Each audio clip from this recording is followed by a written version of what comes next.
3. 행동 지원. 이번 시간에는 행동 이해, 사회적 규칙, 사춘기, 학교 폭력에 대해 학습하겠습니다. 1. 행동 이해. 행동은 다른 사람에게 우리의 생각과 느낌을 표현하고 그의 질문에 응답하는 기능을 합니다. 장애의 유형과 정도에 따라 장애 학생의 의사소통 행위는 다양합니다. 자녀가 말을 잘하는 경우도 있지만 몸짓과 수어, 보완 대체 의사소통을 사용하여도 알아듣기 어려울 수가 있습니다. 자녀의 인지 능력이 약하다면 자신의 의사를 충분히 전달하기 어려워할 것입니다. 행동 이해에서 가장 먼저 강조되어야 할 점은 보호자와 주변인들이 그의 말과 행동을 의사소통적인 것으로 보고 의미를 이해하기 위해 노력해야 한다는 것입니다. 학생이 스트레스를 받고 울음이나 떼쓰기로 표현한다면 스트레스를 줄일 방법을 찾아보는 것이 울거나 떼쓰기를 줄이는 가장 적극적인 해결책이 될 것입니다. 하지만 때로는 이유를 알더라도 자녀가 원하는 대로 환경을 바꾸어주기 어려운 경우도 있을 것입니다. 이때 침착성을 유지하고 시간적 여유를 두어 울거나 떼쓰는 것이 조금 진정된 후에 참여시키는 방법을 써보십시오. 자녀는 자신의 감정과 요구가 존중되는 경험을 하며 동시에 상황에 순응해 가야 한다는 것도 배울 수 있을 것입니다. 교육 현장에서는 일과를 미리 할 수 있도록 시각적 자료를 제시하거나 보완 대체 의사소통 도구를 사용하는 방식을 사용하고 있습니다. 또한 기능적 의사소통 훈련을 통해 자신의 의지대로 요구하거나 기분을 쉽게 설명하는 의사소통 기술을 늘리기도 합니다. 학교에서 사용하는 이러한 방식을 가정에서 함께 사용하여 접근한다면 자녀의 행동적 어려움을 줄일 수 있을 것입니다. 장애 학생들이 모든 학교 생활과 가정 생활에서 늘 도움이 필요한 것은 아닙니다. 자신의 힘으로 해보려고 애쓰고 있고 또 할 수 있는 것이 참 많습니다. 학교 적응은 학교 규칙 지키기, 학습 수행, 또래와의 관계 맺기, 자기정서 조절하기 등의 항목으로 이루어져 있는데 장애 학생이라고 무조건 학교 적응력이 일반 학생에 비해 낮은 것은 아닙니다. 오히려 더 모범적으로 열심히 적응하려고 애쓰는 장애 학생들이 많습니다. 장애로 인해 도움이 필요한 부분은 당당하게 도움을 요청해야 하지만 다른 부분에서는 스스로 잘하고 협력하고 성취해가는 경험이 필요합니다. 자녀를 응원해주고 믿어주세요. 부적응 행동은 일반적인 규범에서 벗어난 부적절한 행동을 말합니다. 부적응 행동은 다른 말로 문제 행동이나 도전적 행동이라는 용어로 설명하기도 합니다. 환경적 상황이 자신의 의도나 의사소통 욕구를 충분히 반영해주지 못할 때 자신의 부정적 정서를 표현하거나 환경을 조정하고자 하는 의도로 표현하는 행동으로 볼 수 있습니다. 구체적으로 어떤 행동을 문제 행동으로 보아야 하는지에 대해서는 바라보는 이론과 관점에 따라 상당한 차이가 있지만 대체로 다음과 같은 기준을 사용합니다. 첫째, 자신의 나이에 비해 어리게 행동하거나 반대로 나이가 더 많은 성인의 지위에만 합당한 행동. 둘째, 타인에게 심리적 고통이나 신체적 상해를 줄 수 있는 말이나 행동. 셋째, 자신에게 고통을 주거나 자신의 신체에 상해를 입히는 행동. 넷째, 사회적 규범이나 윤리에 어긋나는 말과 행동. 다섯째, 부모, 교사, 친구들과 원만하고 만족한 관계를 맺지 못하거나 힘들어하는 행동. 그리고 공동생활을 싫어하고 억지로 하거나 소극적으로 하는 행동이 부적응 행동에 해당됩니다. 이러한 부적응 행동을 과잉과 결핍 정도로 나누면 외현화 문제 행동과 내면화 문제 행동으로 구분할 수 있는데요. 일반적으로는 부적합한 외현화 행위를 하는 경우가 문제로 취급되기 쉽습니다. 반면에 어떤 행위를 하지 않아서 문제가 되는 경우는 일반적으로 본인이 받는 불이익이 당장 나타나지 않고 또 타인의 생활을 방해하지 않기 때문에 문제 행동으로 여기지 않는 경향이 있습니다.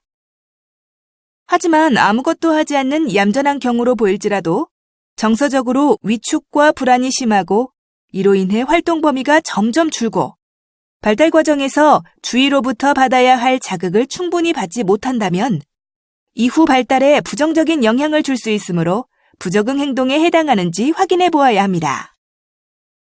자녀가 부적응 행동을 보일 때는 이렇게 해주세요. 부적응 행동을 즉각적으로 지적하거나 훈계하려고만 하지 마세요. 부적응 행동에 대해 지나친 비난이나 훈계도 삼가고 부적응 행동을 수정하기 위해 무조건 그 즉시 설득하려 하지 마세요. 또 자녀의 감정이 누그러진 후에 단호한 어조로 바람직한 행동 요령을 단계별로 안내해주고 부적응 행동으로 인해 상대방에게 불편함을 준 것에 대해 사과하는 법을 알려주고 상황을 스스로 정리하는 연습도 필요합니다. 문제 행동은 대부분은 성장 과정에서 나타나는 자연스러운 갈등이므로 부모님의 훈육, 학교 생활 지도로 감소시킬 수 있을 것입니다. 혹시 행동 문제가 지나쳐서 따로 개입이 필요하다고 생각된다면 학교 특수교사와 상담하여 긍정적 행동 지원과 관련한 도움을 특수교육지원센터와 지역의 관련 기관에서 받을 수 있습니다. 2. 사회적 규칙. 잘 적응한다는 것은 자신이 속한 곳에서 조화롭게 상호작용하는 것입니다. 학교 적응은 학교에서 잘 지내는 것을 말하는 것이겠죠. 학교 적응은 단지 학업을 잘 수행하는 것을 의미하지 않습니다. 학교 규칙과 일과를 잘 이해하고 따르는가, 또래, 교사와의 관계가 원만한가, 스스로 자신의 학교 생활에 만족하는가 등이 학교 적응 항목에 포함됩니다. 많은 장애 학생들은 부모님이 걱정하시는 것보다 더 건강하게 학교 규칙을 잘 지키는 규칙 준수자입니다. 선생님의 말씀을 잘 따르며 친구들과 잘 지내려고 애쓰기 때문에 많은 경우 학교 생활에서 누구보다 모범적인 학생이 되곤 합니다. 만약 자녀가 학교 생활이 어렵고 낮은 평가를 받더라도 자녀를 많이 응원해 주십시오. 자녀는 또래보다 적응을 위해 더 많은 노력이 필요하고 이미 많이 애쓰고 노력하고 있으니까요. 혹시 자녀가 장애나 인지 특성 또는 발달의 어려움으로 자조기술, 생활예절 습득이 어려운 부분이 있다면 그 부분에 대해 교사에게 자세히 알리고 적극적으로 도움을 청하는 것이 좋습니다. 학급 규칙은 학급의 구성원들이 수업과 휴식, 급식, 청소 등 다양한 학급 활동을 해나갈 때 지켜야 할 규칙을 말합니다. 학급 규칙을 알고 지키는 일은 자녀가 학교 생활에 잘 적응하고 이후에 사회에서 적응력을 높이는 데 도움을 줍니다. 학급 규칙을 잘 이해하여 숙달했다면 조금씩 학급 친구들과 동일한 수준의 규칙을 따르도록 방향성을 잡아가는 것이 좋습니다. 학급 규칙을 안내할 때는 연령이나 인지 수준을 고려하고 구체적이고 긍정적인 표현을 사용하는 것이 좋습니다. 학급에서 해야 할 일을 안내할 땐 부정적인 말보다는 긍정적인 자기다짐의 말을 사용합니다. 가정에서도 하지마 라고 하기보다 구체적인 행동 요령을 담은 하자를 사용해 보시면 어떨까요? 3. 사회성과 친구 사귐. 학교 적응이 느릴수록 학교가 과연 내 아이에게 의미가 있을까라는 고민을 하게 될 수 있습니다. 하지만 학교는 모든 학생에게 매우 중요한 사회적 공간입니다. 보호자 이외의 중요한 어른인 선생님을 만나는 공간이며 또래 학급 친구들을 만나고 학습과 사회적 활동을 경험하게 됩니다. 부모님이 계속 자녀 걱정을 한다면 아마도 자녀는 학교에 남아있는 내내 부모님을 그리워하고 가장 익숙한 부모님과 떨어지고 싶어 하지 않을 것입니다. 등교하는 시간에 자녀가 좋은 기분을 유지할 수 있게 해주시고 편안하고 쾌적한 옷차림을 하도록 해 행동을 자유롭게 해주세요. 부드러운 말과 표정으로 즐겁게 지내라고 축복해 주시고 다시 만나게 될 시간을 자녀에게 알려주세요. 자녀에게 작별 인사를 할 때는 짧고 가볍게 하는 것이 좋습니다. 다시 만날 때는 기쁘고 대견한 얼굴로 자녀를 대해 주십시오. 학교의 일과와 활동에 대해 관심을 가져주시고 영상이나 사진 혹은 과제물 등을 함께 보며 학교 생활에 관하여 자녀와 대화하세요. 부모님이 자녀의 학교 생활에 관심을 가지고 있다는 것을 충분히 표현해 주세요. 지적 장애가 있거나 신체 장애가 있더라도 사춘기의 신체적 변화 과정에서 친구나 이성과 가까운 관계를 유지하려는 욕구가 강해지는 것은 자연스러운 성장입니다. 관심을 나무라고 금지하기보다는 적절한 기술을 가질 수 있도록 지원하는 것이 좋습니다. 또래 개념의 발달은 일반 아동도 각 개인의 기질과 상황에 따라 편차가 있습니다. 또한 친구는 인위적으로 만들어줄 수 있는 무엇이 아니라 서로 친구가 되는 과정이라고 볼 수 있습니다. 특히 상대방의 마음 읽기에 어려움을 느끼는 경우 또래 관계에 어려움이 크고 또래보다 미성숙한 상황 판단을 하는 경우 또래들과 쉽게 갈등을 겪습니다. 친구들과 잘 지내기 위해서는 사회적 기술, 언어와 비언어적 의사소통 기술에 대해 잘 알고 있는 것이 도움이 됩니다. 사회적 기술을 익히기 위해서는 인사하는 방법 배우기, 한 가지 주제로 상대방과 지속적으로 대화하기, 상대방의 의견을 경청하는 등의 꾸준한 연습이 필요합니다. 사회적 기술을 익힐 수 있는 대표적 방법으로는 사회적 기술 훈련과 문제 해결 훈련이 있습니다. 사회적 기술 훈련은 특정한 사회적 상황에서 지침에 따라 적절한 행동을 스스로 점검하며 연습해보는 프로그램이며, 문제 해결 훈련은 다양한 형태의 문제 상황을 예상해보고 적절한 대처 방법을 시연하며 연습해보는 프로그램입니다. 예를 들면 표에 제시된 것과 같이 일상생활 속에서 발생할 수 있는 문제 상황들을 예상하여 대처 방법을 사전에 연습해보는 것입니다. 4.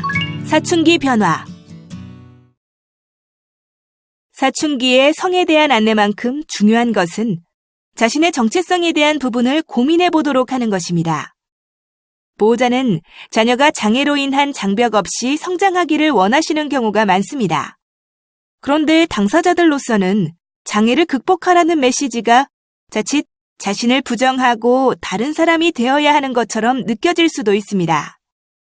청소년기는 자아 정체성이 성립되는 시기입니다. 자신의 장애적 특성까지도 당당하게 받아들일 수 있는 청소년이 되도록 도와주십시오. 각 장애 영역별로 당사자 자조 모임이나 가족 모임 등의 지지를 받는 것도 좋은 방법입니다.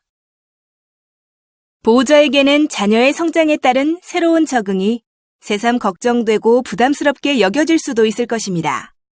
그러나 막연히 부모님께서 우려하기보다 적극적으로 관심을 가지고 의논할 수 있고 든든한 옹호자가 되어주는 것이 자녀에게 도움이 됩니다. 자녀는 안전하고 건강하게 성장하도록 격려받을 권리가 있습니다. 학교에서는 학생들을 위한 성교육이 이루어지고 있습니다.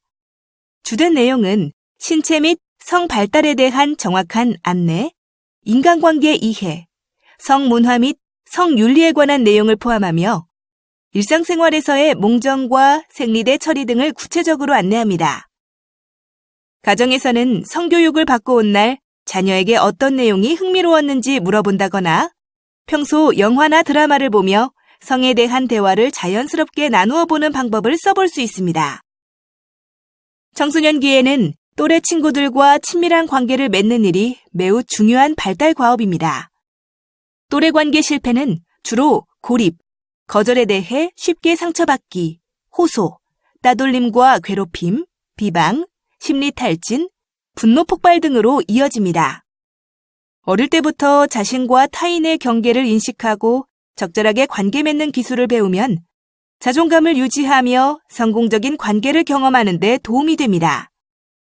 나이 비슷한 또래들이 일반적으로 하는 행동에 기준을 두고 그들에게 받아들여질 만한 말과 행동을 구체적으로 연습해보는 것이 좋습니다.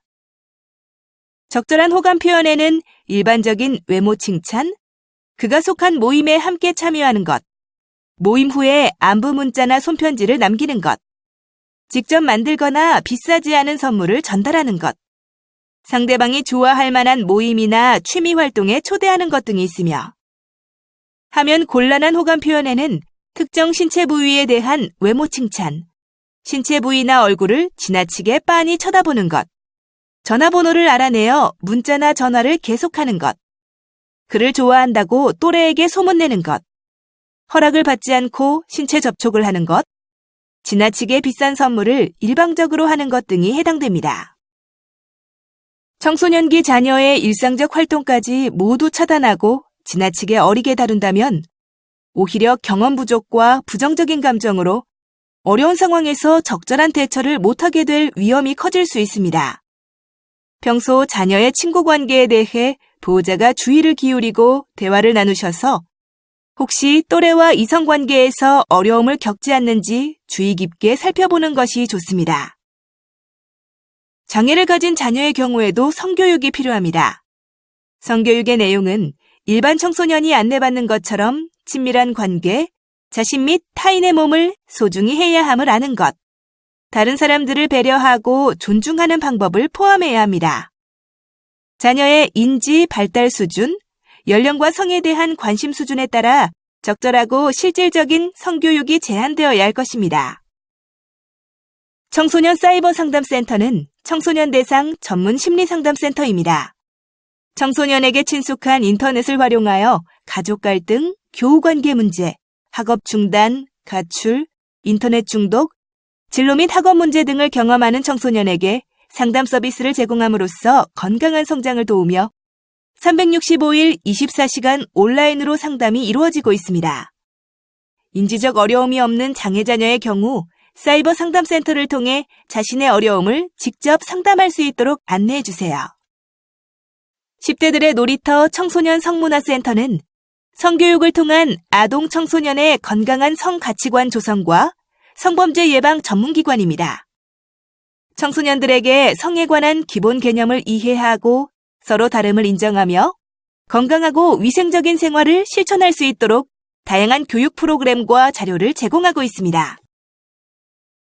성폭력은 성희롱과 성추행을 포함하여 성을 폭력의 수단으로 삼는 모든 행동을 의미합니다. 초등학교에서는 성과 관련한 욕설, 바지 벗기기, 치마 들추기, 휴대전화로 신체 일부를 찍어 유포하기 등 비교적 초보 수준의 성폭력이 많습니다. 그러나 중학교 이상에서는 보다 심각한 수준의 성폭력이 학교에서나 지역사회에서 나타날 수 있습니다. 보호자들은 자녀의 피해 사실에 대하여 감정적으로 대응하기 쉽습니다. 자녀가 성폭력의 심각성을 잘 모르고 있거나 두렵고 불안한 마음으로 보호자에게 피해 사실을 숨기려고 한다는 점을 염두에 두십시오. 흥분하여 자녀를 다그치지 말고 잘못은 가해자에게 있다는 점을 강조하여 안심시키는 것이 중요합니다. 성폭력이 발생했을 때 피해자는 평소와 달리 감정의 기복이 심하거나 자주 씻으려고 하거나 짜증이 많아집니다. 특정한 장소나 사람이나 물건에 대해 두려움을 표시하거나 사주지 않은 물건이나 돈을 갖고 있기도 하고 몸에 상처가 있거나 신체적 증상이 나타나며 타인에 대해 부적절한 성적 행동을 보이거나 성과 관련한 이야기를 합니다. 우리나라는 장애가 있는 경우에 대한 성범죄에 대하여 보다 엄격한 법적 조치를 마련하고 있으며 특히 자신의 인지적 판단으로 결정하기 어렵고 상대의 위협에 굴복하기 쉬운 경우에 대해 위계 혹은 위력의 사용을 인정하여 더 엄격하게 처벌하고 있습니다. 따라서 자녀가 무서워서 행위에 응하였더라도 법적으로 보호를 받을 수 있으니 사건을 숨기거나 무마시키지 말고 당당하게 대처하시기 바랍니다. 참고로 장애 아동 청소년 간음 또는 간음하게 한 경우에는 3년 이상의 징역형을 받는데요. 미성년자에 대한 성폭력 범죄는 피해 미성년자가 성인에 달한 날부터 공소시효가 있지만 13세 미만 여자 및 장애가 있는 여자에 대한 강간은 공소시효가 없습니다. 또 위계라 함은 행위자가 간음의 목적으로 상대방에게 오인, 착각, 부지를 일으키고는 상대방의 그러한 심적 상태를 이용하여 간음의 목적을 달성하는 것이며 위력이란 피해자의 자유의사를 제압하기에 충분한 세력을 말하고 유형적이든 무형적이든 묻지 않으므로 폭행 협박뿐 아니라 행위자의 사회적, 경제적, 정치적인 지위나 권세를 이용하는 것도 가능합니다. 장애 특성을 반영한 성교육 기관으로는 탁틴네일, 장애여성 공감, 푸른아우성, 한국발달장애인 가족연구소 등이 있습니다. 전문기관들은 일선학교에 출강해 연 1에서 2회 부모교사 교육과 연 10회 당사자 교육을 진행하고 있습니다. 5. 학교폭력. 학교폭력은 교내 또는 교외에서 학생을 대상으로 발생한 상해, 폭행, 감금, 협박, 약취, 유인, 명예훼손, 모욕, 공갈, 강요, 강제적인 심부름 및 성폭력, 따돌림, 사이버 따돌림, 정보통신망을 이용한 음란 폭력 정보 등에 의해 신체, 정신 또는 재산상의 피해를 수반하는 행위를 말합니다.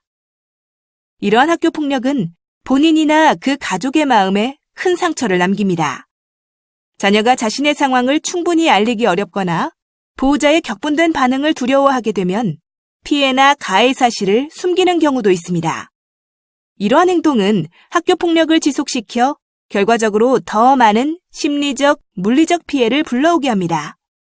따라서 학교폭력은 초기에 알고 대응하는 것이 무척 중요합니다. 보호자가 평소 자녀의 행동을 잘 파악하고 있다면 공경에 빠졌을 때 평소와 다른 행동을 민감하게 알아차릴 수 있습니다. 자녀가 학교폭력을 당한 것을 알게 되었다면 우선 자녀의 말을 녹음하거나 글, 그림으로 정황을 확인하고 자녀의 몸에 남은 상처를 사진과 진료 기록으로 보관하는 것이 중요합니다. 또한 이 과정에서 자녀가 폭력을 상기하며 상처를 받거나 추궁받는 느낌이 들지 않도록 주의해야 합니다. 학교에 문의하고 확인하는 과정에서는 감정적으로 대응하여 상대방을 함부로 의심하거나 단정적으로 판단하지 않도록 조심해야 합니다. 사실 확인을 위하여 상대방이나 목격자가 말한 날짜, 시간, 말한 사람을 정확히 기록하고 주고받은 문자도 보관해야 합니다. 증거 사진과 기록이 제대로 남아있어야 사실관계 확인이 가능하고 증거로서의 효력이 있습니다. 장애에 관한 학교폭력에 대하여 부모와 학교 당국은 학교폭력의 위험성을 알고 올바른 대처를 할 수 있도록 함께 협력해야 합니다. 보호자가 학교폭력을 확인했다면 행정적으로 학교 내에서는 학교폭력위원회를 소집할 수 있고 지역교육청의 특수교육 담당 장학사 혹은 특수교육지원센터와 의논하여 대처할 수 있습니다. 자녀가 욕설을 쓰거나 폭력을 사용한다면 적절한 사회적 기술을 배우도록 학내외 전문가에게 심리상담 및 조언을 받을 수 있습니다. 실제로 학교폭력에 노출된 학생들은 대부분 일상생활 적응에 어려움을 호소하고 있습니다. 학교폭력 대책자치위원회는 피해 학생이 학교폭력으로 받은 정신적, 심리적 충격으로부터 회복하는 것을 돕기 위해서 학교 내의 전문상담 교사나 학교폭력 관련 기관의 학내외 전문가에 의한 심리상담 및 조언을 받도록 조치하고 있습니다. 청소년 폭력 예방재단, 한국교육개발원을 비롯한 여러 단체에서는 피해 학생과 가해 학생이 외상 후 스트레스 장애 해소 등 심리적인 안정을 찾아 학교나 일상생활에 무리 없이 복귀할 수 있도록 학교폭력 치료 관련 프로그램을 개발해서 학교나 각 학교폭력 관련 기관 등에 보급하고 있습니다. 학교폭력에 관한 자세한 법령은 찾기 쉬운 생활법령 정보 사이트를 참고하세요. 이 사이트에서는 관련 법령뿐만 아니라 학교폭력의 개념과 실태, 유형, 사전 대응 및 사후 대처 방법 등을 상세히 안내하고 있습니다. 오늘 학습의 주요 내용을 정리해 보겠습니다. 행동의 이해는 그 행동을 하는 동기, 행동의 의사소통적 의미, 행동의 적응적 측면, 부적응적 측면을 고려해보는 복잡한 과정이 포함됩니다. 가정을 비롯하여 학교와 사회에는 지켜야 할 규칙들이 있습니다. 사춘기 시기 신체적 성장 과정에서 이성에 대한 호기심을 가지는 것은 자연스러운 현상이므로 적절하고 실질적인 성교육이 이루어져야 합니다. 학교폭력은 인간의 존엄성을 파괴하고 생명의 소중함을 무시하는 행위입니다. 싫다는 자신의 의사를 분명히 밝히도록 자녀들에게 가르쳐야 합니다. 이것으로 학습을 마치겠습니다. 여러분 수고하셨습니다.